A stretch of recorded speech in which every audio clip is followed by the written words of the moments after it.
கர்த்தருடைய நாமத்தினாலே உங்களை வாழ்த்துகிறேன். கர்த்தர் உங்களை ஆசீர்வதிப்பாராக. நாம் தொடர்ச்சியாக தியானித்து வருகிற கர்த்தருடைய வார்த்தையின் அடுத்த பகுதியை இன்றைக்கு நாம் பார்க்க போகிறோம். ரட்சிப்பு என்று சொல்லப்படுகிற வார்த்தை 3 காலங்களை உள்ளடக்கியதாக வேதாகமத்தில் எழுதப்பட்டுள்ளது. ஒன்று, கடந்த காலத்திலே நாம் செய்த பாவத்திலிருந்து நமக்கு மன்னிப்பு தருகிறார். நம்மை மன்னிக்கிறது மாத்திரமல்ல, நம்மை நீதிமான்களாக மாற்றுகிறார்.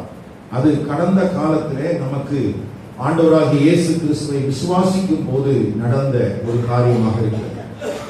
அப்படி நீதிமானாக்கப்பட்டிருக்கிற நம்முடைய வாழ்க்கையிலே நம்முடைய மரணம் மட்டும் அல்லது சபை எடுத்துக்கொள்ளப்படுகிற காலம் மட்டும் தொடர்ந்து நாம் பரிசுத்தம் உள்ளவர்களாய் வாழ வேண்டியது அவசியம். அந்த பரிசுத்தமாக்கப்படுதல் தொடர்ந்து நம்முடைய வாழ்க்கையிலே நடக்க வேண்டும். அதற்காகத்தான் கிறிஸ்துவோடு கூட நாம் சிலுவையில் அறையப்பட்டவர்களாக ஞானஸ்நான உடன்படிக்கையிலே நாம் இணைக்கப்பட்டிருக்கிறோம். நம்முடைய அவயவங்களை நீதியின் அவயவங்களாக நாம் ஒப்புக் கொடுக்கிறோம். பரிசுத்த ஆவியானவரும் நம்முடைய இருதயத்தின் நுனித்தோலை அகற்றி பாவ சரீரத்திலிருந்து நமக்கு ஒரு விடுதலை கொடுத்திருக்கிறார். நாம் வாசிக்கிற வேத வசனம், நமக்குள்ளே வாசம் பண்ணுகிற பரிசுத்த ஆவியானவர், நாம் கூடி வருகிற சபை கூடி வருதல், கர்த்தருடைய பந்தி, இவை எல்லாவற்றின் அடிப்படையிலேயும் நாம் தொடர்ந்து பரிசுத்தமாக்கப்பட்டுக் கொண்டே இருக்கிறோம். ஒரு நாளிலே நாம் மகிமைப்படுத்தப்படுவோம் என்றும் வேதம் திட்டமாக சொல்கிறது. அது எதிர்காலத்திலே நடக்கப் போகிற ஒரு ரட்சிப்பாக இருக்கிறது. ஆக கடந்த காலத்திலே நமக்கு கிடைத்திருக்கிற ஒரு ரட்சிப்பு நீதிமானாக்கப்படுதல், நிகழ்காலத்திலே நமக்கு நடக்கிற ரட்சிப்பு பரிசுத்தமாக்கப்படுதல், எதிர்காலத்திலே நமக்கு கிடைக்க போகிற ஒரு ரட்சிப்பு அது மகிமைப்படுத்தப்படுதல் என்று 3 காலங்களை உள்ளடக்கின இந்த ரட்சிப்புக்காகத்தான் ஆண்டவராகிய இயேசு கிறிஸ்து இந்த உலகத்திலே வந்து தன்னை பலியாக தந்து நம்மை மீட்டுக் கொண்டிருக்கிறார். அல்லேலூயா. அப்படி மீட்கப்பட்டிருக்கிற நாம் இந்த உலகத்திலே வாழும் போது, அதாவது ரட்சிக்கப்பட்ட பின்பு நாம் கவனமாக கையாள வேண்டிய 5 கட்டளைகளை குறித்துதான் இந்த நாட்களிலே நாம் தியானித்து வருகிறோம். ஒன்று, எபேசியர் 5ஆம் அதிகாரம் 18ஆம் வசனத்தின் அடிப்படையிலே நாம் பரிசுத்த ஆவியினால் நிறைந்து நடத்தப்படுகிறவர்களாக இருக்க வேண்டும். 2, கலாத்தியர் 5ஆம் அதிகாரம் 16ஆம் வசனத்தின்படி நாம் பரிசுத்த ஆவியானவராலே நடத்தப்படுகிறவர்களாக இருக்க வேண்டும். 3, பிலிப்பியர் 2ஆம் அதிகாரம் 12ஆம் வசனத்தின் அடிப்படையிலே நம்முடைய ரட்சிப்பு நிறைவேறுவதற்கு நாம் பிரயாசப்படுகிறவர்களாய் இருக்க வேண்டும். 4வதாக எபேசியர் 4ஆம் அதிகாரம் 30ஆம் வசனத்திலே பரிசுத்த ஆவியானவரை துக்கப்படுத்தக் கூடாது. இன்றைக்கு நாம் தியானிக்க போகிற 1 தெசலோனிக்கேயர் 5ஆம் அதிகாரம் 19ஆம் வசனத்திலே ஆவியை அவித்து போடாதீர்கள். இந்த 5 காரியங்களை குறித்தும் நாம் மிகவும் கவனமாகவும் எச்சரிக்கையாகவும் இருக்க வேண்டியது அவசியம். ரட்சிக்கப்பட்டிருக்கிறோம், ஞானஸ்நானம் பெற்றிருக்கிறோம், கர்த்தருடைய சபையின் ஐக்கியத்திலே பங்கு பெறுகிறோம், இவையெல்லாம் சரிதான்.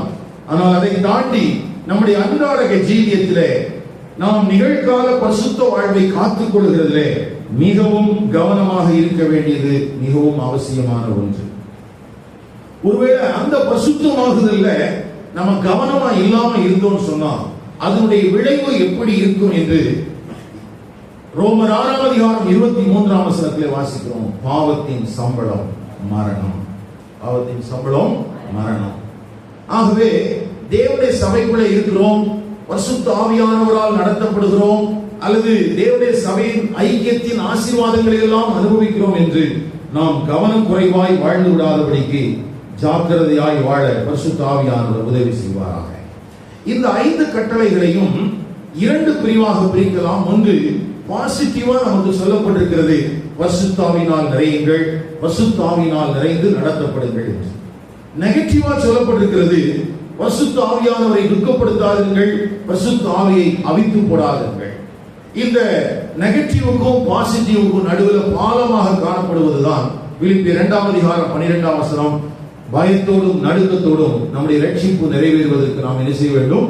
பிரயாசப்பட வேண்டும்.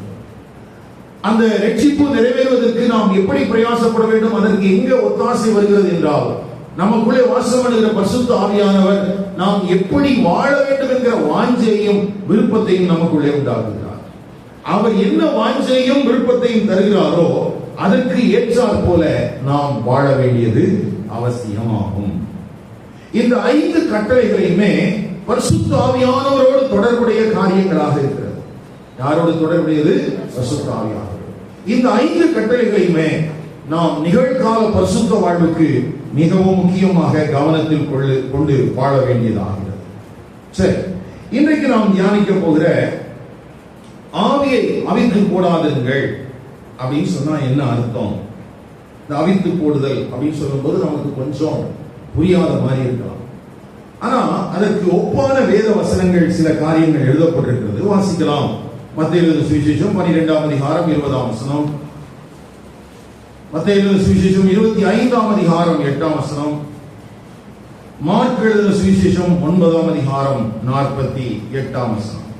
அவர் நியாயத்திற்கு ஜெயம் கிடைக்க பண்ணுகிற வரைக்கும் நெரித்த நாணலை முறிக்காமலும் மங்கி எரிகிற திரியை அணைக்காமலும். இந்த அணைக்காமலும் என்கிற வார்த்தை தான் அவித்து போடுதல். அணைத்தல், அவித்தல் ரெண்டுமே தான் ஒரே அர்த்தம் உள்ள வார்த்தைகள் தான். மத்தேயு 25:8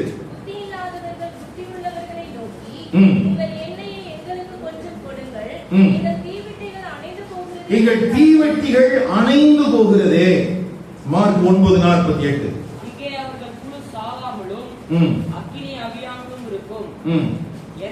அக்கினி அவியாமலும் அணைந்து போகாமலும். அப்போ ஆவியை அவித்து போடாதீர்கள் அப்படின்னு சொன்னா அதுக்கு என்ன அர்த்தம் அப்படின்னு கேட்டீங்கன்னா, நெருப்பு எரிந்து கொண்டிருக்கிற போது அதுல நம்ம வழக்கத்தின்படி என்ன செய்வோம்? ஒன்று தண்ணீரை ஊற்றுவோம் அல்லது மண் அள்ளி போடுவோம். அப்படி போடும்போது அந்த நெருப்பு என்ன செஞ்சிடும்? அணைஞ்சிடும். அதே போல நமக்குள்ளே பற்றி எரிகிற ஒரு வாஞ்சையும் விருப்பத்தையும் கொடுக்கிற பரிசுத்த ஆவியானவர் நமக்குள்ளே பரிசுத்தமாகுதலுக்கான வேலைகளை செய்து கொண்டிருக்கிற போது நாம் அதை அணைத்து போடுகிற விதத்திலே செயல்படக்கூடாது. அதை அணைத்து போடுகிற விதத்தில் என்ன செய்யக்கூடாது? செயல்படக்கூடாது. எம்மாவூர் போற வழியில சீஷர்கள் மந்த புத்தியுள்ளவர்களாக இருந்தார்களாம். இயேசு கிறிஸ்து அவர்களுக்கு வேத வசனங்களை விளக்கி காண்பித்து அவருடைய இருதயங்களை கொழுந்து விட்டு எரிய செய்தார். இப்ப எரிய செய்த அவர்கள் என்ன செய்ய வேண்டும்? திரும்பவும் எருசலேமுக்கு வர வேண்டும். கிறிஸ்துவை பற்றி விசுவாசத்திலே நிலைத்திருக்க வேண்டும்.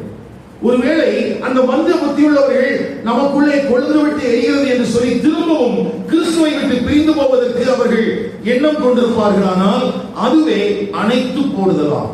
அதுதான் என்னது? அணைத்து போடுதல். அப்போ ஒவ்வொரு முறை நீங்களும் நானும் வேதத்தை வாசிக்கிற போது, சபை குடிவருதலிலே கர்த்தருடைய வார்த்தைகளை கேட்கிற போது நம்முடைய இருதயம் வேத வசனத்தினால் அனல் மூட்டப்படுகிறது. ஒரு பரிசுத்த வாஞ்சை நமக்குள்ளே மூட்டப்படுகிறது. இந்த பரிசுத்த வாஞ்சைக்கு ஏற்றாற்போல் நாம் நடக்க வேண்டுமே அல்லாமல் அந்த பரிசுத்த வாஞ்சைக்கு முரண்பட்ட விதத்திலே நாம் நடப்போமானால் அதுவே ஆவியை அவித்து போடுதலாம். அத கவனிங்க. அநேக நேரத்தில் இந்த வார்த்தைகளை எல்லாம் நம்ம ரொம்ப கவனத்தில் கொள்வதில்லை.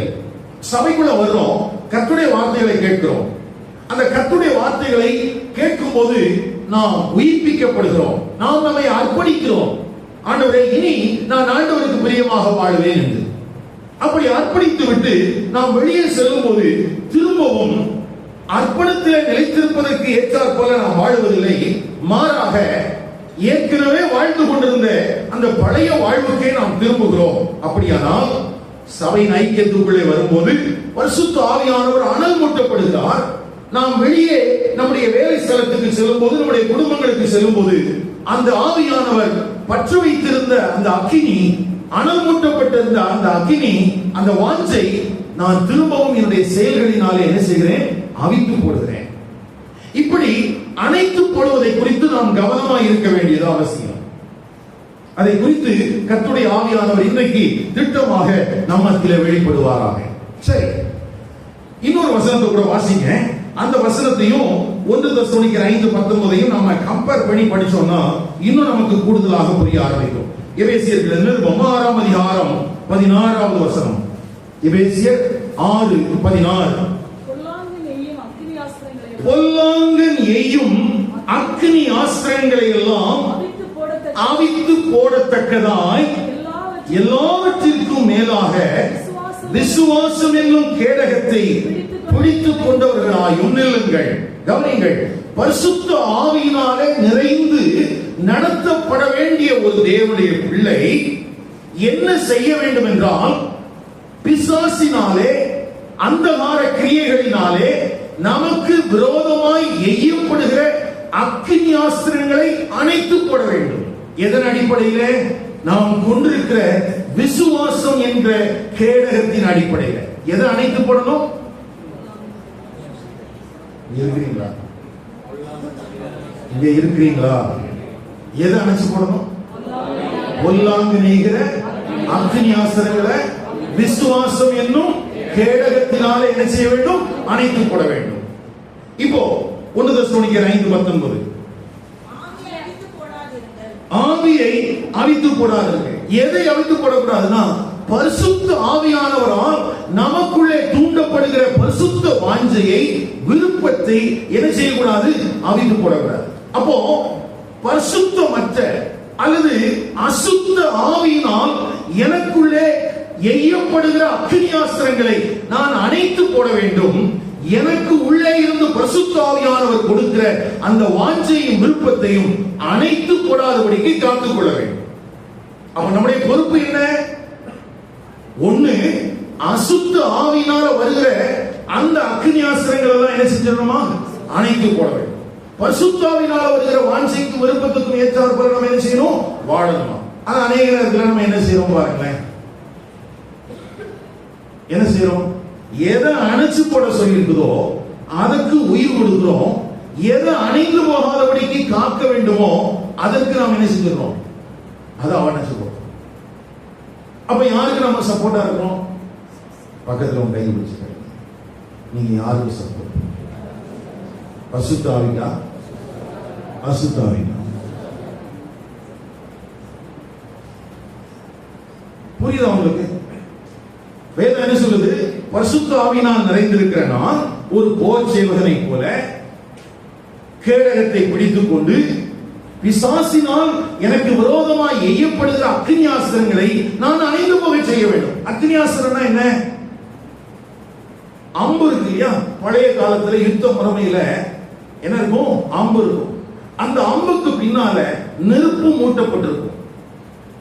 இப்போ எதிரியை அழிப்பதற்காக அன்றைய காலகட்டத்தில் அம்பு எய்யும் போது அம்பின் நுனியிலே விஷம் தோய்க்கப்பட்டிருக்கும் என்று சொல்கிறார்கள். அதோடு சேர்ந்து அந்த அம்புல பின்னால என்ன இருக்கும்? அக்கினியும் இருக்கும். அப்போ ஒரு இடத்துல, ஒரு வீட்டின் மேல, ஒரு பொருளின் மேல, ஒரு நபரின் மேல அது எய்யப்படும் போது அந்த அம்பு குத்தியும் அவன் இறந்துருவான். அடுத்தது அதுல இருக்கிற அக்கினியும் அதை என்ன செஞ்சிடும்? இப்போ என்னுடைய பொறுப்பு என்ன? ஒரு போர்ச்சேவனாக காணப்படுகிற நான் அந்த பிசாசு எய்த அக்கினி அம்பை அணைத்து போடுவதற்கு விசுவாசம் என்கிற கேடகத்தை பிடித்துக் கொண்டிருக்கிறது. என் வாழ்க்கையில ஆண்டவர் வைத்திருக்கிற நோக்கத்தை சத்து அழித்து போடுவதற்கு எத்தனிக்கிறான். அப்படி அழித்து போடுகிற எத்தனிக்கிற அந்த சத்துருவுக்கு தேவனுடைய விசுவாசம் என்கிற கேடகத்தினால நான் அதை மேற்கொள்ள வேண்டியது அவசியம். இந்த கால நேரத்தில் உங்கள் தனிப்பட்ட வாழ்க்கையில நீங்கள் பரிசுத்த ஆவியானவரை அவித்து போடுகிற காரியத்தை செய்வீர்களானால் ஜாக்கிரதையாயிருங்கள், கவனமாயிருங்கள். ஏனென்றால் நீங்கள் சத்ருவின் வஞ்சகத்துக்கு துணை போகிறதுனாலேயே பரிசுத்த ஆவியானவரை அணைத்து போடுகிறீர்கள். யாருக்கு துணை போகிறதுனாலதான்? ஆமா, அவன் எய்யக்கூடிய அக்கினி அம்புக்கு நீ இரையாவதினால் தான் பரிசுத்த ஆவியானவரால் உனக்குள்ளே தூண்டப்படுகிற அந்த பரிசுத்த வாஞ்சைக்கு இனி இடம் கொடாமல் இருக்கிறாய் என்பதை நீ மறந்து விட வேண்டாம். சில நேரத்தில் நம்ம ரொம்ப கேர்லெஸ்ஸா இருக்கோம். என்ன தெரியுமா? நமக்கெல்லாம் என்ன ஊழியக்காரங்கெல்லாம் யோக்கியமா, அவன் நல்லா இருக்கானா, அப்படிலாம் நம்ம பேசி நம்முடைய பரிசுத்தமற்ற, நம்முடைய தெய்வ பயமற்ற வாழ்வுக்கு நாம் மெருகேற்றுகிறோம். கவனியுங்கள், பரிசுத்த ஆவியானவர் உங்களுக்குள்ளே கொடுக்கிற வாஞ்சைக்கும் விருப்பத்துக்கும் அவர் கொடுக்கிற வரத்துக்கும் ஏற்றாற் போல நாம் செயல்பட வேண்டியது அவசியமாகிறது. இதை குறித்து கவனமா இருக்கணும். ஏன்னா இதை இழந்தா என்ன ஆகும் அப்படின்னா, என்னுடைய பரிசுத்தமாகுதல் சாத்தியமற்று போகும். பரிசுத்தமாகுதல் சாத்தியமற்று போனால் என்னுடைய வாழ்க்கையில எந்த ஆக்கினை தீர்ப்பிலிருந்து ஆண்டவர் என்னை விடுவித்தாரோ அந்த ஆக்கினை தீர்ப்புக்கே உரியவனாக நான் திரும்பவும் மாறிவிடுகிறேன்.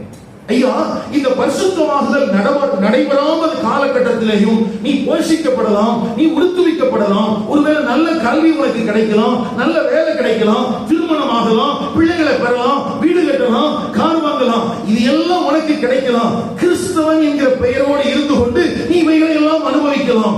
ஆனால் சத்துரு எய்கிற அக்கினியாஸ்திரத்தை நீ அணைந்து போக பண்ணாமல், பரிசுத்த ஆவியானவர் கொடுக்கிற வாஞ்சைக்கும் விருப்பத்துக்கும் ஏற்றாற்போல நீ வாழாமல் இந்த உலகத்திலே வாழ்கிறதுனாலே ஒரு பிரயோஜனமும் இல்லை. ஒரு பிரயோஜனமும் இல்லை.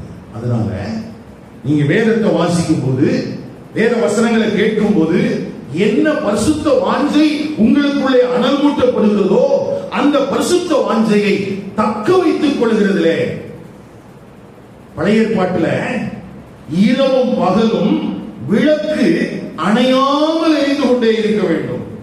அந்த விளக்கு அணைந்து விடாதபடிக்கு பார்க்க வேண்டிய பொறுப்பு அங்கே ஊழியம் செய்கிற ஆசாரியனுடையது.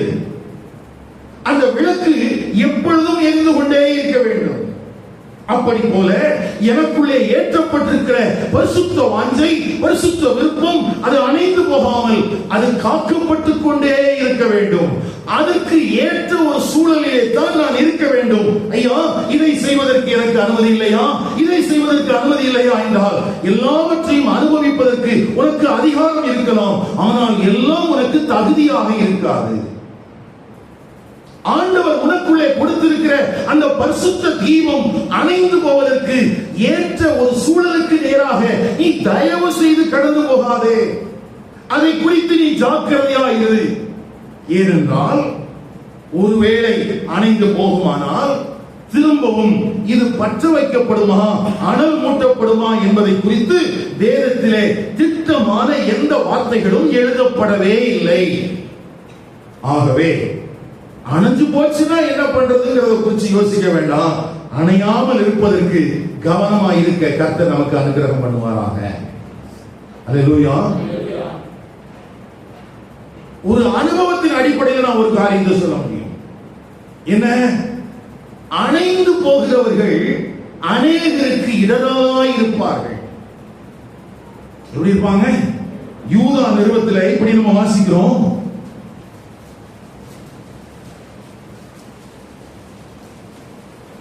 11ஆம் வசனத்திலிருந்து, காயீனுடைய வழியில் நடந்து பீலேயாம் கூலிக்காக செய்த வஞ்சகத்திலே விரைந்தோடி கோரா எதிர்த்து பேசின பாவத்துக்கு உள்ளாகி கெட்டு போனார்கள். இவர்கள் உங்கள் அன்பின் விருந்துகளில் கரைகளாயிருந்து பயமின்றி கூட விருந்துண்டு தங்களை தாங்களே மேய்த்துக் கொள்கிறார்கள். இவர்கள் காற்றுகளால் அடியுண்டோடுகிற தண்ணீரற்ற மேகங்களும் இலையுதிர்ந்து கனியற்று 2 தரம் செத்து வேரற்று போன மரங்களும் தங்கள் அவமானங்களை நுரைத்தள்ளுகிற அமளியான கடல் அலைகளும் மார்க்கம் தப்பி அலைகிற நட்சத்திரங்களுமாயிருக்கிறார்கள். ஐயா, உனக்குள்ளே ஏற்றப்பட்டிருக்கிற இந்த பரிசுத்த ஆவியானவரால் ஏற்றப்பட்டிருக்கிற தீபம் உனக்குள்ளே அணைந்து போவதற்கு நீ எந்த இடத்திலே இடமளித்தாலும் நீ ஒரு மார்க்கம் தப்பி அலைகிற நட்சத்திரத்தை போல இருப்பாய். உன்னை பின்பற்றுகிற எவனும் இடறி போவானே அல்லாமல் வேறு ஒரு காரியமும் நடக்கப் போகிறதில்லை. இவர்களுக்காக என்றென்றைக்கும் காரிருளே வைக்கப்பட்டிருக்கிறது. இன்றைக்கும் தேவ சபைகளுக்குள்ளே இப்படி தங்களுடைய ஸ்தானத்தை இழந்து போன, தங்களுடைய பரிசுத்த வாஞ்சையை காத்துக் கொள்ளாத மார்க்கம் தப்பி அலைகிற நட்சத்திரங்கள் உண்டு. அவர்களுக்கும் காரிருளே வைக்கப்பட்டிருக்கிறது.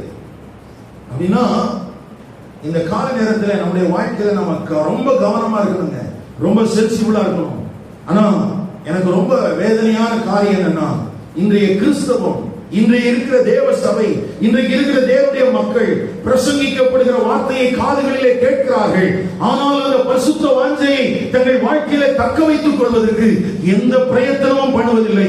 மாறாக சத்துருடைய வஞ்சகங்கள் தங்கள் வாழ்க்கையில துளிர்ப்பதற்கு அவர்கள் துணை போகிறவர்களாக காணப்படுகிறார்கள். அது பரிதாபமான காரியம், பரிதாபமான காரியம். எலியா தீர்க்கதரிசியினுடைய வாழ்க்கையிலே ஒரு சம்பவத்தை நாம் இப்படி வாசிக்கிறோம். 1 ராஜாக்கள் 19ஆம் அதிகாரம் 10ஆம் வசனத்திலிருந்து 13ஆம் வசனம் வரைக்கும் வாசிக்க வேண்டாம். அங்கே மெல்லிய சத்தத்தோடு கர்த்தர் அந்த தீர்க்கதரிசியினிடத்திலே பேசினார் என்று வாசிக்கிறோம். எப்படி பேசினார்? மெல்லிய சத்தத்தோடு. அப்போ எனக்குள்ளே பரிசுத்த வாஞ்சை எந்த அடிப்படையிலே கொடுக்கப்படுகிறது என்றால், ஒரு உரத்த சத்தத்தோடு அல்ல, மாறாக ஒரு புறாவை போல மென்மையான மெல்லிய சத்தமாய் எனக்குள்ளே இந்த பரிசுத்த வாஞ்சை, தேவனை குறித்த பக்தி வைராக்கியம் எனக்குள்ளே அனல் மூட்டப்படுகிறது. என்ன செய்யப்படுது? அனல் மூட்டப்படுகிறது. அப்படி அனல் மூட்டப்படுகிற அந்த கர்த்தருடைய வார்த்தையை கேட்கிற நான் அதை காத்துக் கொள்கிறதிலே கவனமாக இருக்க வேண்டும். காத்துக் கொள்ளுதல் என்று சொல்லும்போது எபிரேயர்கள் 4ஆம் அதிகாரம் 7ஆம் வசனத்திலே இப்படி நாம் பரிசுத்த ஆவியானவர் எழுதியிருக்கிற வார்த்தைகளை வாசிக்க முடியும். இன்று அவருடைய சத்தத்தை கேட்பீர்களாக. ஐயா, இன்றைக்கு அந்த மெல்லிய சத்தம் உன் காதுகளிலே கேட்குமானால் உங்கள் இருதயங்களை கடினப்படுத்தாதீர்கள் என்று எழுதியிருக்கிறது. கடினப்படுத்துதல் என்றால் என்ன? கடினப்படுத்துதலுக்கு காரணம் என்ன? முந்தின அதிகாரத்தில் வாசிக்கும் போது வழிகி போகிற இருதயத்தினால் கடினப்படுத்தப்படுகிறது. தேவனை விட்டு விலக வேண்டும் என்கிற எண்ணம் அடைவதினால், அவிசுவாசம் உள்ள பொல்லாத இருதயம் காணப்படுகிறதினால், பாவத்தின் வஞ்சனையினால் இருதயம் என்ன செய்யப்படுகிறதா? கடினம். அப்போ ஒரு பக்கத்தில் கர்த்தருடைய சத்தத்தை நான் கேட்கிறேன், வேத வசனங்களை வாசிக்கும் போது அந்த பரலோகத்தின் தேவன் என்னிடத்தில் திருமணம் பெற்றுகிறார். மெல்லிய சத்தம் என் செவிகளிலே துணிக்கிறது. தேவனுடைய வாஞ்சையும் விருப்பமும் என் செவிகளிலே சுத்தமாய் போதிக்கப்படுகிறது. அந்த போதிக்கப்பட்ட திருவார்த்தைகளை கேட்ட பின்பும் கூட என்னுடைய இருதயத்தில் இருக்கிற பாவத்தின் வஞ்சனைகளுக்கும் உலகத்தின் ஆசாபாசங்களுக்கும் சத்துடைய வஞ்சனைகளுக்கும் நான் இடம் கொடுத்தவனாக அந்த மெல்லிய சத்தத்தை நான் அணைத்துக் கொள்கிறேன். மெல்லிய சத்தத்தை நான் அணைத்துக் கொள்கிறேன். இந்த காலை நேரத்தில் எனக்கு அருமையான கர்த்தருடைய பிள்ளையே, உன் வாழ்வை குறித்து, உன் வாழ்வின் நோக்கத்தை குறித்து கர்த்தர் திருளப்பற்றின எத்தனை மெல்லிய வார்த்தைகளுக்கு நீ இடம் கொடாமல் நீ அணைத்து போட்டிருக்கிறாய் என்பதை கொஞ்சம் சிந்தித்து பார். நீ வேதத்தை வாசிக்கும் போது, உனக்கு கர்த்தருடைய வார்த்தை உனக்கு திருவாய் விழுந்தருளும் போது, அவர் உன்னை குறித்த தேவனுடைய சித்தத்தை திட்டமாய் வெளிப்படுத்தி இருக்கும் போது, அது உன்னுடைய இருதயத்துக்கு ஒவ்வாமல் இருந்ததினால், உன்னுடைய பாவத்தின் வஞ்சனைகளுக்கு அது எதிராய் காணப்பட்டதினால், நீ தேவனுடைய சமூகத்தை, தேவனுடைய சத்தத்தை நீ அல்லத்தட்டி விட்டாய். தேவனுடைய சத்தத்தை அல்லத்தட்டி விட்டு யாருக்கோ நினைச்சிட்டு இருக்கிற, யாருக்கோ இல்ல, ஜாக்கிரதை. உனக்காக வெளிப்பட்ட வார்த்தை, உன்னுடைய காதுகள் கேட்க உனக்கு வெளிப்பட்ட வார்த்தை, உன்னுடைய இருதயத்தின் கடினத்தினால், பாவத்தின் வஞ்சனையினால் அந்த மெல்லிய சத்தத்தை நீ அணைத்து போட்டிருக்கிறாய். ஜாக்கிரதை.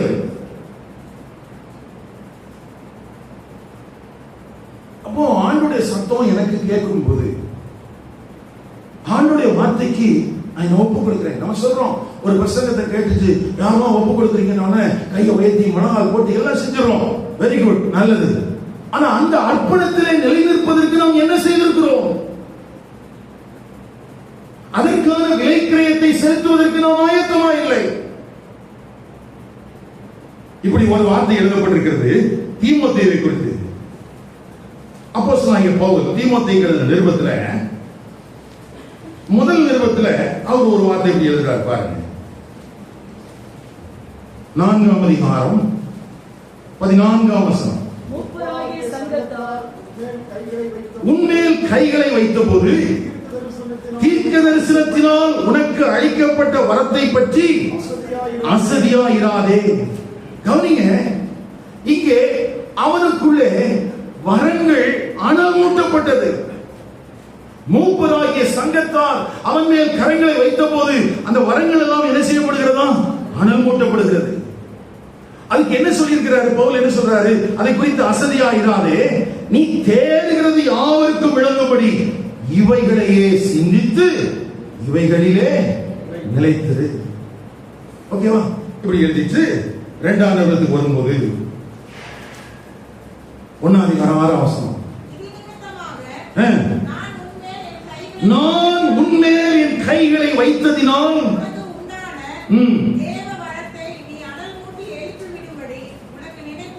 ஐயா, இதை குறித்து வேத வல்லுநர்கள் என்ன தெரியுமா சொல்றாங்க? எல்லாருடைய கருத்தும் அப்படி இல்லை. ஆனா என்ன சொல்றாங்க? மூப்பராகிய சங்கத்தார் அவர்கள் அவன் தீமோத்தேயுவின் கைகளை வைத்து அவனுக்குள்ளான ஆவிக்குரிய வரத்தை அனல் மூட்டின போது அவன் அதிகமாக ஜாக்கிரதையா இருக்கவில்லையா? பவுல் திரும்பவும் தன்னுடைய நிருபத்தில் சொல்றான், நானும் அவன் மேல கை வச்சிருக்கிறேன், அனல் மூட்டப்பட்டிருக்கிறது, அதை குறித்து உனக்கு நினைப்பூட்டுகிறேன். உனக்கு என்ன செய்றேன்? ஏன்? எனக்குள்ள கொடுக்கப்பட்டிருக்கிற வரத்தை குறித்து எனக்கு அக்கறை இல்லைனா, அது அனைத்து போகக்கூடிய விதத்தில் நான் செயல்படுவேனா? என்னையா பிரயோஜனம் இருக்குங்களா? ரட்சிக்கப்பட்ட போது, ஞானஸ்நானம் பெற்ற போது, பரிசுத்தாவின் வரத்தை பெற்ற போது, ஆண்டவர்களுக்கு கொடுத்த கிருபைகள், நீங்கள் தேவனுக்கு உங்களை அர்ப்பணித்த விதங்கள், அதையெல்லாம் நீர்த்து போக செய்து இன்னைக்கு நம்ம வாழ்ந்துட்டு இருக்கிற வாழ்க்கை ஆண்டவருக்கும் நமக்கும் சம்பந்தம் இருக்குதா இல்லையானே தெரியல. தயவு செய்து உங்கள் தனிப்பட்ட வாழ்வை குறித்து அக்கறையாக இருங்கள்.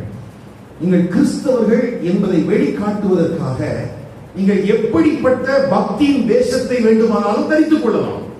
நல்ல ஒயிட்ல போடலாம், நகை இல்லாம இருக்கலாம், அல்லது ஒரு டீசென்டான ஒரு லுக்கோட நீங்க உங்களுடைய தோற்றத்தில் கிறிஸ்துவர்கள் என்பதை நீங்கள் விளங்கப்படக்கூடிய காரியங்களை செய்யலாம். எல்லாம் நல்லது. ஆனால் உங்கள் உள்ளம் பாவத்தின் வஞ்சனையினால் கடினமாக்கப்பட்டிருக்குமானால், உங்கள் உள்ளம் பிசாசினுடைய வஞ்சகத்துக்கு இடம் கொடுக்கக்கூடிய விதத்தில் காணப்படுமானால், பரிசுத்த ஆவியானவரால் கொடுக்கப்பட்ட வாஞ்சைக்கும் விருப்பத்துக்கும் மாறாக நடப்பீர்களானால், ஐயோ பரிதாபம். அதற்கு பெயர் வெள்ளை அடிக்கப்பட்ட கல்லறை. அதுக்கு பெயர் என்னது? வெள்ளை அடிக்கப்பட்ட. இப்பெல்லாம் வெள்ளை இல்லைங்க, இப்பெல்லாம் மார்பிளே போடுறாங்க கல்லறைக்கு. மார்பிள் போட்டதுனால அது என்னவா இருக்க முடியாது. அங்க போய் படுத்துக்கலாமா? சிலர்லாம் கல்லறை கட்டி இருக்கிறத பார்த்தா அங்கேயே உட்கார்ந்துக்கலாம் போல் தோணுது. ஆனா உட்கார முடியாது, உள்ள என்னதான் இருக்குது? நாற்றம் தான் இருக்கு. பக்கத்தில் கையை போய் சொல்லுங்க, வெளி தோற்றத்தில் கிறிஸ்தவர்கள் என்று காண்பிப்பதற்காக நீங்கள் என்ன வேஷம் அணிந்தாலும், பரிசுத்த ஆவியை அவித்து போட்டால் அது ஆபத்தானது. சொல்ல புரியுதா? என்ன பண்ணணும்? இப்ப நீங்க பிரசங்கத்தை கேட்டு நம்ம என்ன பண்ண போறோம் சொல்லுங்க. நீங்க இந்த பிரசங்கத்தை கேட்டு நீங்க என்ன பண்ண போறீங்க? போன வாரத்திலேயே ஒரு செய்தியை கேட்டாங்க, பரிசுத்த ஆவியை துக்கப்படுத்தாது. கேட்டு என்ன பண்ணோம்? என்ன பண்ணோம் சொல்லுங்க. என்ன பண்ண போறோம் நம்ம அடுத்தாப்புல? சரி, நாம் கேட்கிற வார்த்தைகள் மிக முக்கியமானவர்கள். சரியா? அதனால எங்க பாஸ்டர் நல்லா பிரசங்கம் பண்ணுவார் அப்படின்னு சொல்லி பாஸ்டருக்கு சர்டிபிகேட் கொடுத்துட்டு நீங்க ஃபெயில் ஆயிடாதீங்க. சரியா? பாஸ்டருக்கும் சபைக்கும் சர்டிபிகேட் கொடுத்துட்டு நீங்க தோற்று போகிறதுனால ஒரு பிரயோஜனம் இல்லை. இந்த வேத வசனத்தை இன்னும் கொஞ்சம் நம்ம ஆழமா பார்க்கலாம். யோவான் எழுதின சுவிசேஷம் 14ஆம் அதிகாரம் 21ஆம் வசனம். என் கற்பனைகளை பெற்றுக்கொண்டு அவைகளை கை கொள்கிறவனே என்னிடத்தில் அன்பாயிருக்கிறான். என்னிடத்தில் அன்பாயிருக்கிறவன் என் பிதாவுக்கு அன்பாயிருப்பான். நானும் அவனில் அன்பாயிருந்து அவனுக்கு என்னை வெளிப்படுத்துவேன். சரியா?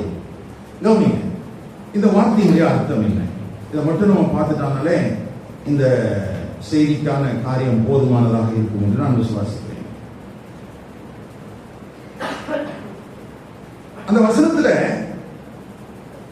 என் கற்பனைகள் என்று எழுதப்பட்டிருக்கிறது ஜெனரல் ட்ரூத், பொதுவான இயேசு கிறிஸ்து போதித்த உபதேசங்கள், கற்பனைகள். என்னது அது பேர்? என்னது? இயேசு கிறிஸ்து போதித்த பொதுவான கொள்கை அல்லது பொதுவான உபதேசம். பொதுவான உபதேசம். இப்ப ஞானஸ்நானம் எடுக்கணும் அப்படின்னு சொல்லி பைபிள்ல எழுதி இருக்குது. எழுதியிருக்கா? இப்போ அது வந்து பொதுவான ஒரு கொள்கை. அந்த கொள்கையை என்ன செய்ய முடியாது? மாற்றவே முடியாது. ஓகேவா? அந்த கொள்கையை என்ன செய்ய முடியாது? மாற்ற முடியாது. மனம் திரும்பணும், ஞானஸ்நானம் எடுக்கணும், பரிசுத்தாவி வரத்தை பெறணும், சபை கூடியவர்கள் பங்கெடுக்கணும். இதெல்லாம் ஜெனரல் ட்ரூத். இதெல்லாம் நம்ம என்ன செய்ய முடியாது, மாற்றவே முடியாது. இது வேதத்தில் ஆல்ரெடி நமக்கு என்ன செய்யப்பட்டிருக்குது, எழுதப்பட்டிருக்கிறது. இப்படி எழுதப்பட்டிருக்கிற வேதத்தை கை கொள்ளுகிறவனே என்னிடத்தில் என்னவா இருக்கிறானா? அப்ப சபைக்குள்ள வந்திருக்கிற நீங்களும் நானும் இயேசு கிறிஸ்து நமக்கு சொல்லி தந்திருக்கிற இந்த வேதத்தின் பிரமாணங்களை கை கொள்ளுகிறதுனாலே, கீழ்ப்படுகிறதுனாலே தான் நாம் தேவன் பேரில் எப்படி இருக்கிறோம், அன்பாய் இருக்கிறோம். இப்போ அப்படி அன்பா இருக்கிறவனிடத்துல நானும் அன்பா இருப்பேன், பிதாவும் அன்பா இருப்பார் சொல்றார். நானும் அன்பா இருப்பேன். அப்ப ஃபர்ஸ்ட்லயே எனக்கு என்ன இருக்குதுன்னா, ஆண்டவர் கொடுத்திருக்கிற அவருடைய வேதத்தின் பிரமாணங்களுக்கு கீழ்ப்படுகிற ஒரு இருதயம் எனக்குள்ள இருக்குது இல்லையா? பிரதான கட்டளையில கூட இயேசு சொல்லும்போது என்ன சொன்னாரு, நான் உங்களுக்கு கற்பித்தவைகள் எல்லாவற்றையும் அவர்கள் கை கொள்ளும்படி அவர்களுக்கு என்ன செய்யுங்க, உபதேசம் பண்ணுங்கள். அப்போ அந்த பேசிக் ட்ரூத்ஸ் அதை மாற்றவே முடியாது. அதெல்லாம் நம்ம என்ன செய்யணும், ஃபாலோ பண்ணணும். அப்படி ஃபாலோ பண்ணும்போது தான் நான் ஆண்டவர் மேல அன்பா இருக்கிறேன்னு அர்த்தம். அதை ஃபாலோ பண்ணும்போது தான், அதுக்கு கீழ்ப்படியும் போது தான் நான் என்ன செய்யறேன்னு அர்த்தம், அவர் மேல அன்பா. இப்ப என்னன்னா, அதுல கடைசியா ஒரு வசனம் வார்த்தை இருக்கு பாருங்க, அவனுக்கு நானும் அவனில் அன்பாயிருந்து அவனுக்கு என்னை வெளிப்படுத்துவேன் அப்படின்னா என்ன அர்த்தம்? ஏற்கனவே எழுதி தந்திருக்கிற வேதத்தின் பிரமாணங்களை நான் கை கொள்கிறேன், அதன் அடிப்படையில் நானும் தேவனிடத்தில் அன்பு கூறுகிறேன், அவரும் என்னிடத்தில் அன்பு கூறுகிறார். அன்பு கூறுகிற எனக்கு இன்னமும் தன்னை வெளிப்படுத்துகிறார். அப்படின்னா அந்த இடத்துல ரெண்டு வார்த்தை இங்கிலீஷ்ல போட்டிருக்கிறாங்க. ஒன்னு ரிவீல், இன்னொன்னு டிஸ்க்ளோஸ். ரெண்டு வார்த்தை மேனிஃபெஸ்ட், மூணு வார்த்தை போட்டிருக்கிறாங்க. என்னெல்லாம்? Disclose, reveal, manifest. அப்படின்னா என்ன அர்த்தம்? இந்த உலகத்துல நான் சந்திக்கிற அன்றாட பிரச்சனைகளுக்கு மத்தியில நான் எப்படி வாழணும்ங்கிறதுல பரிசுத்த ஆவியானவர் எனக்கு நல்ல வழிகாட்டுதல்களை அவர் எனக்கு தந்து கொண்டே இருக்கிறார். பொதுவான கொள்கைகளும் எழுதப்பட்டிருக்கிறது. நான் நன்றாகவும் கை கொள்ள வேண்டிய வழிமுறைகளையும் ஆண்டவர் எனக்கு என்ன செய்கிறார், கற்றுத் தருகிறார். எக்ஸாம்பிள் நான் உங்களுக்கு சொல்றேன். இப்போ அப்போஸ்தலனாகிய பவுல் தான் எதற்காக பிடிக்கப்பட்டிருந்தான் என்பதை குறித்து அவனுக்குள்ள ஒரு பூரணமான நிச்சயம் இருந்தது. ஏன்னா அவன் ரட்சிக்கப்பட்ட முதல்லயே ஆண்டவர்கிட்ட கேட்ட கேள்வி என்னன்னா, ஆண்டவரே நான் என்ன செய்ய சித்தமாயிருக்கிறேன். உடனே ஆண்டவர் சொல்றாரு, எதுக்காக ஆண்டவர் அவனை அழைச்சிருக்கிறார், அவன் என்ன மாதிரியான பாடுகளை படணும் எல்லாத்தையும் சொல்லியாச்சு. இப்போ பவுலுடைய வாழ்க்கையில தேவன் வைத்திருக்கிற நோக்கம் என்னன்னா, புறவினத்தாருக்கு சுவிசேஷத்தை அறிவிக்க வேண்டும். பிரஜாதிகளுக்கு என்ன செய்யணும், சுவிசேஷத்தை அறிவிக்கணும். இப்போ அந்த பிரின்சிபல், அந்த பேசிக்கான ட்ரூத், அந்த காரணம் கீழ்ப்படிவதற்கு அவன் போறான். எங்க இருந்து போறான்? எருசலேம்ல இருந்து இல்லிரிக்கம் தேசம் வரைக்கும் சுவிசேஷம் அறிவிக்கப்பட்டிருக்காத எல்லா இடங்களுக்கும் அவன் என்ன செஞ்சிட்டு இருக்கிறான், கீழ்ப்படிஞ்சு போறான். பாடுகள் வருது, கஷ்டங்கள் வருது. ஆனா அந்த சுவிசேஷத்தை அறிவிப்பதற்காக அவன் கீழ்ப்படிந்து செல்ல செல்ல செல்ல செல்ல பரிசுத்த ஆவியானவர் அவனை வழிநடத்தி கொண்டே போகிறார். அவனுக்கு சில காரியங்களை வெளிப்படுத்தி கொண்டே இருக்கிறார். எங்க போகணும், எங்க போகக்கூடாது. சில இடத்துல தடை பண்ணப்படுகிறான், சில இடத்துல அவன் அங்கே நடத்துவதற்கு தூண்டப்படுகிறான். அப்போ முதல்ல ஆண்டவர் எனக்கு தந்திருக்கிற இந்த ஜெனரல் ட்ரூத்ல, அந்த பிரின்சிபல்ஸ்ல நான் கர்த்தருடைய வார்த்தைக்கு கீழ்ப்படியும் போது அவர் மேல் வைத்திருக்கிற அன்பை நான் வெளிக்காட்டி விடுகிறேன். அதற்கு பின்பு என்னை நடத்துவதற்காக ஆண்டவர் வழிமுறைகளை தந்து கொண்டே இருக்கிறார். அது பரிசுத்த ஆவியானவருடைய துணையோடு நடந்து கொண்டே இருக்கிறது. யாருடைய துணையோடு நடக்கிறது? பரிசுத்த ஆவியானவருடைய துணையோடு. இப்போ அப்போஸ்தலனாகிய பவுலுடைய வாழ்க்கையில எப்படி நடந்துச்சு பாருங்க. நமக்கு தெரிந்த வேத வசனங்கள் தான். அப்போஸ்தலர் 16ஆம் அதிகாரம் 6ஆம் வசனம் 7ஆம் வசனம்.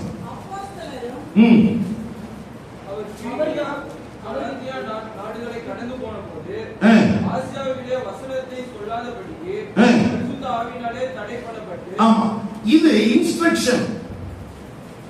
முதல்ல கொடுத்தது ஜெனரல் ட்ரூத், அது பிரின்சிபல். பரிசுத்த ஆவியானவர் அவன் மேல் வைத்திருந்த தேவ நோக்கத்தை வெளிப்படுத்துகிறார். நீ என்ன செய்யணும்? எல்லா புறவினத்தாருக்கும் சுவிசேஷத்தை அறிவிக்கணும். அப்படி அந்த கட்டளையை பெற்றுக்கொண்டு அதற்கு கீழ்ப்படிந்து அவன் புறப்பட்டு போகிற போது ஒவ்வொரு சூழல்லையும் அவனுக்கு இன்ஸ்ட்ரக்ஷன்ஸ் வந்துகிட்டே இருக்கு. ஆண்டவர் சொல்றார், இங்க போ, இங்க போக கூடாது. இங்க என்ன சொல்றாரு இந்த வசனத்துல? ஆசியாவிலே வசனத்தை சொல்லாதபடிக்கு பரிசுத்த ஆவியினாலே தடை பண்ணப்பட்டு. அடுத்தது 7ஆம் வசனம். ஈசியா தேசம் மட்டும் வந்து பிதினியா நாட்டுக்கு போக பிரயத்தனம் பண்ணினார்கள். ஆவியானவரோ அவர்களை போக விட்டாதிருந்தார். ஆமா, அங்கேயும் போகிறதுக்கு தடை பண்றார். அடுத்தது, அப்பொழுது அவர்கள் ஈசியா பக்கமாய் போய் த்ரோவுக்கு வந்தார்கள். நல்ல கவனிங்க, பவுலுடைய வேலை என்ன? சுவிசேஷம் அறிவிக்கிறது, அப்படிதானே? எந்த ஊர்ல அறிவிச்சா என்னங்க? அவர் வாஞ்சையோட போறாரு. ஏன் அந்த பரிசுத்த ஆவியானவர் தடை பண்ணுகிறார்? ஏன் ஆண்டவர் அங்க போக விடல? நம்முடைய வாழ்க்கையிலையும் சில காரியங்களை வேதாகமத்தினுடைய பிரின்சிபல் படி இதை செய்யன்னு சொன்னார்னா அதை நம்ம எந்த காலத்திலையும் செய்யலாம் தானே அப்படின்னு நம்ம கேட்டா, எல்லா காலத்திலையும் நம்ம செய்ய முடியாது. அதற்கு நமக்கு ஒரு வழிகாட்டுதலும் தேவைப்படுகிறது. எப்பொழுது செய்ய வேண்டும் என்று, எப்பொழுது செய்ய வேண்டும். இப்போ சுவிசேஷத்தை அறிவிப்பதற்காக இவன் புறப்பட்டு போகிற இடங்களிலெல்லாம் பரிசுத்த ஆவியானவர் தடை பண்ணுகிறார். ஏன்? நம்மளா தான் என்ன பண்ணிருப்போம்னா, ரொம்ப நல்லதா போச்சு அப்படின்னு வீட்டுக்கு வந்துருப்போம். அவன் பாருங்க, ஒரு இடத்துல தடை பண்ணா இன்னொரு இடத்துக்கு போறான், அங்க தடை பண்ணா இன்னொரு இடத்துக்கு போறான். இப்போ கடைசி 9ஆம் வசனத்துல, மக்கதோனியா தேசத்தான் ஒருவன் வந்து எங்களுக்கு உதவி செய்ய வேண்டும் என்று தன்னை வேண்டிக் கொண்டதாக இருக்கிறது. இப்போ அவன் எங்க போறான்னா, மேசிடோனியா போறான், மக்கதோனியாவுக்கு போறான். அப்போ சுவிசேஷத்தை அறிவிக்க வேண்டும் என்ற பிரதானமான அந்த கொள்கைக்கு அவன் கீழ்ப்படிந்திருந்தாலும், அதன் அடிப்படையிலே தேவன் பேரில் அவன் கொண்டிருந்த அன்பை விளங்க பண்ணி இருந்தாலும், தேவனும் அவன் மேல் அன்பா இருந்து அவனுக்கு தன்னை வெளிப்படுத்திட்டே இருக்கிறார். எப்படி வெளிப்படுத்துறாருன்னா, இங்க போ, இங்க போகாத, இதை செய், இதை செய்யாத அப்படின்னு சொல்லி அவனுக்கு என்ன செய்கிறாரு? வழிகாட்டுதலை கொடுத்துட்டே இருக்கிறார். அதனால என்ன நடந்துச்சு தெரியுமா? இவனா போயிருந்தான்னா ஒரு சில பட்டணங்களுக்கு மாத்திரம் தான் சுவிசேஷம் போயிருக்கும். ஆனா 19ஆம் அதிகாரம் 10ஆம் வசனத்துக்கு வர்றதுக்கு உள்ள நீங்க பாத்தீங்கன்னா, பிலிப்பு பட்டணத்தில் சுவிசேஷம் அறிவிக்கப்பட்டது, தெசலோனிக்க பட்டணத்துக்கு சுவிசேஷம் அறிவிக்கப்பட்டது, பரலாய பட்டணத்துக்கு சுவிசேஷம் அறிவிக்கப்பட்டது, அத்தேனேக்கு போச்சு, கொரிந்துக்கு போச்சு, எபேசுக்கு போச்சு, திரும்பவும் எருசலேமுக்கு போயிட்டு அந்தியோகியா வந்தான். இந்த 14ஆம் அதிகாரம் 9ஆம் வசனத்திலிருந்து 19ஆம் அதிகாரம் 10ஆம் வசனத்துக்குள்ள எங்கெல்லாம் சுவிசேஷம் போயிடுச்சு? பிலிப்பு நிருபம் இருக்கா, தெசலோனிக்கே 2 நிருபம் இருக்கு, பெராயா நற்குணசாலிகள், அடுத்தது அத்தேனே, அடுத்தது கொரிந்து 2 நிருபம், எபேசு நிருபம், அடுத்தது எங்க வந்தாச்சு? அந்தியோகியா. அப்போ பரிசுத்த ஆவியானவருடைய அந்த இன்ஸ்ட்ரக்ஷன், அந்த வழிமுறைகளை ஒரு மனுஷன் கையாளும் போது இன்னும் கூடுதல் தெளிவோடு, கூடுதல் பலத்தோடு தேவனுடைய ராஜ்யத்தின் பணிகளையும் தேவ நோக்கத்தையும் அந்த மனிதன் என்ன செய்கிறான்? நிறைவேற்றுகிறான். அப்ப நம்முடைய வாழ்க்கையில பொதுவான ஒரு பிரின்சிபல் இருக்குது, அதை நம்ம ஃபாலோ பண்ணணும். அதை ஃபாலோ பண்ணும்போது தொடர்ந்து நாம் நடக்க வேண்டிய வழியை குறித்து ஆண்டவர் நமக்கு திருவிழம் பற்றி கொண்டே இருப்பார். அந்த திருவிழம் பற்றுதலை நாம் பெற்றுக்கொண்டே இருக்க வேண்டும். அதுதான் அவரால் நடத்தப்படுதல் என்பது, அவரால் நடத்தப்படுதல்.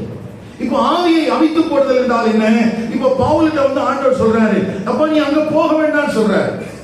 பவுல் வந்து ஒருவேளை நம்ம ஊர்ல பிறந்த ஒரு பவுலா இருந்திருந்தா அவன் என்ன பண்ணிருப்பான்னா, சரி கொஞ்ச நேரம் போகாத மாதிரி இருப்போம் அப்படின்னு சொல்லிட்டு அடுத்த நாள் காலை எழுதி என்ன செஞ்சிருவான்? விடிய காலையில் போய். அப்படின்னா என்ன அர்த்தம் சொல்லுங்க? நம்ம அப்படிதான் செய்யணும். ஞாயிற்றுக்கிழமை ஒரு வாட்டி வரைக்கும் கொஞ்சம் அடங்கி இருக்கும்.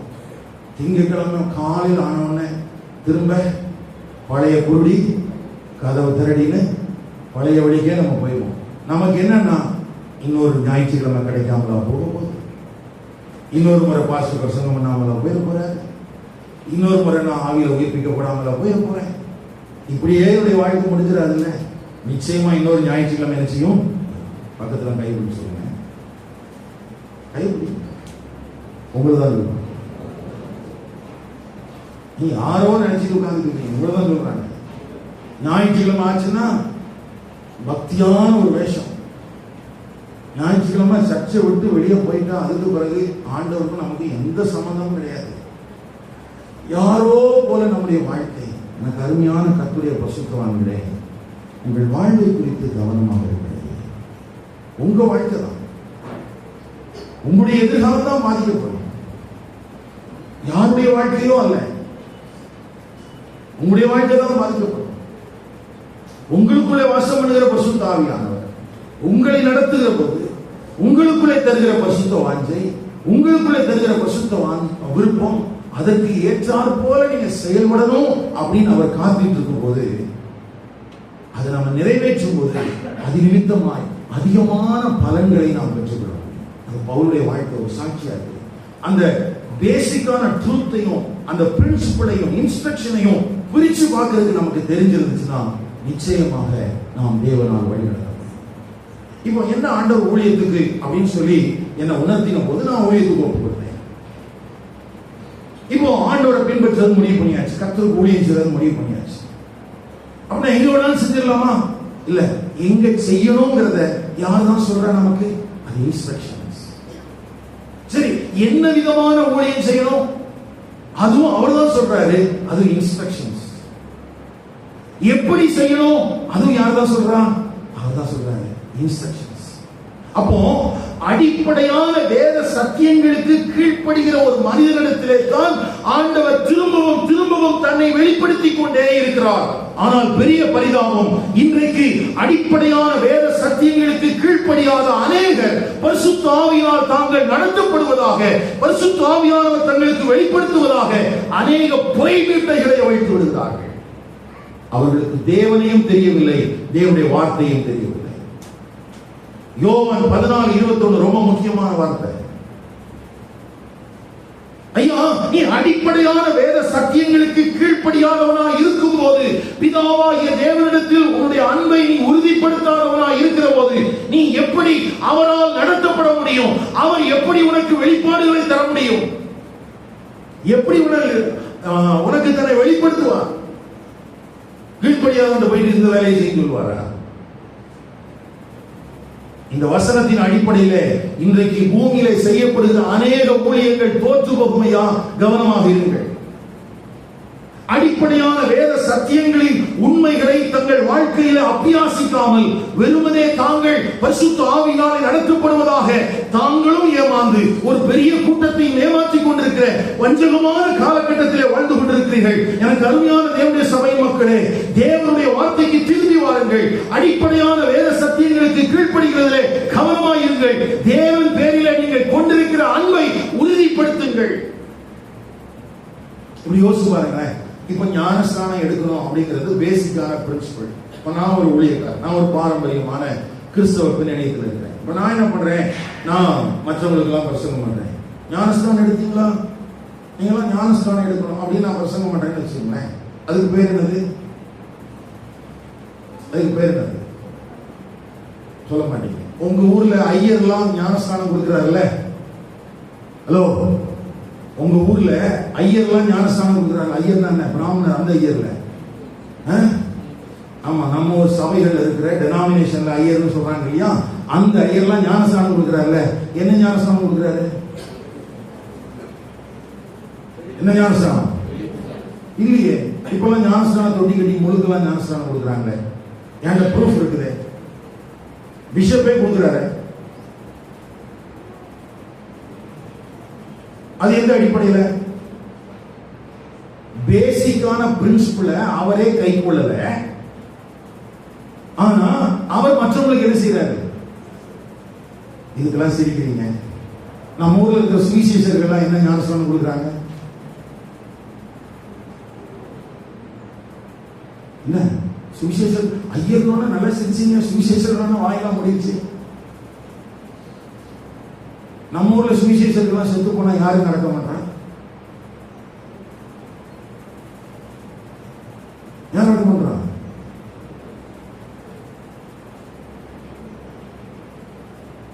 இரவும் பகலும் அந்நிய பாஷையிலேயே பேசுகிற அநேக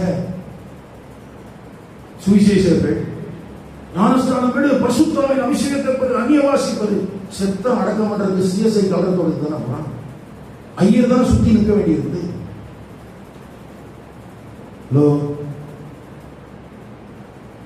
அப்போ தங்களுடைய வாழ்க்கையில அதை ஃபாலோ பண்ணல. அவன் தான் உயிரோடு இருக்கிற காலத்துல எல்லாம் சொல்லிட்டு இருக்கிறான். என்ன சொல்றான்? ஆண்டவர் எனக்கு வெளிப்படுத்தினார்.